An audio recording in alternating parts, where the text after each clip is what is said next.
भाई अब तो हद हो गई। एक 12 साल की बच्ची अपने पिता के साथ रहने के लिए 1 करोड़ रुपए की डिमांड कर रही है। इस केस को बहुत ध्यान से सुनिएगा क्योंकि हो सकता है कल को ये आपका भविष्य हो। तो हुआ यूं कि एक हस्बैंड वाइफ का डिवोर्स हुआ और उनकी 12 साल की बच्ची की कस्टडी मिली पिता को। पर जो बच्ची की मां है उसने बच्ची को पिता को हैंडओवर करने से मना कर दिया और कोर्ट में केस फाइल कर दिया कि मुझे इसकी कस्टडी चाहिए।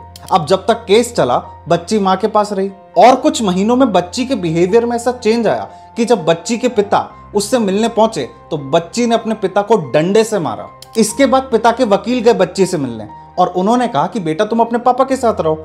बच्ची ने कहा ठीक है मैं अपने पापा के साथ रहूंगी, लेकिन पहले मुझे पापा से 1 करोड़ रुपए चाहिए, तब मैं साथ चलूंगी। ये बात जब कोर्ट में आई तो हमारे चीफ जस्टिस BR गवई ने बच्ची की मां को डांटा और कहा कि आप बेवजह बच्ची को इसमें घसीटकर उसका करियर और मानसिक स्थिति दोनों तबाह कर रही हैं और इसका असर किसी दिन आपके सामने जरूर आएगा। सोचिए क्या सिखाया होगा एक मां ने अपनी बच्ची को कि बेटा पापा से 1 करोड़ रुपए मांगना। 12 साल की उम्र में आपने उसे वसूली करना सिखा दिया। कहते हैं एक पिता अपनी बेटी से सबसे ज्यादा अटैचमेंट रखता है, डैडीज प्रिंसेस। अब अगर बेटी ने बाप के साथ रहने से पहले शर्त लगा दी, पैसे मांग लिए, तो बाप बेटी का रिश्ता बचा कहां?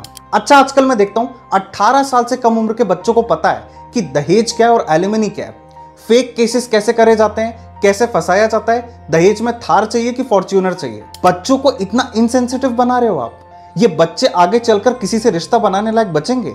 ये केवल हर रिश्ते को फायदा और नुकसान की नजर से देखेंगे। अच्छा अभी ना ये सब कर लो, फेक केसेस करना, एलिमनी लेना, दहेज लेना, कोर्ट में जाके तमाशे करना, एक्स्ट्रा मैरिटल अफेयर करना। जिस दिन आपके बच्चों का घर बर्बाद होना शुरू होगा ना, उस दिन आप बैठ के रोना। और तब ये मत कहना कि आजकल के समाज में प्यार की बड़ी कमी है, सब पैसों के पीछे ही भाग रहे हैं। उस प्यार को खत्म करने वाले भी आप ही हैं, अपने बच्चों को बिगाड़ने वाले भी आप ही हैं। एक डायलॉग सुना था मैंने, बच्चा पैदा कहीं भी हो बनता वैसा ही है जहां बड़ा होता है। क्या आपको लगता है कि कोई रिश्ता बचने वाला है आने वाले टाइम में? और क्या आप इस तरीके की पेरेंटिंग का सपोर्ट करते हैं? मुझे कमेंट सेक्शन में बताइएगा।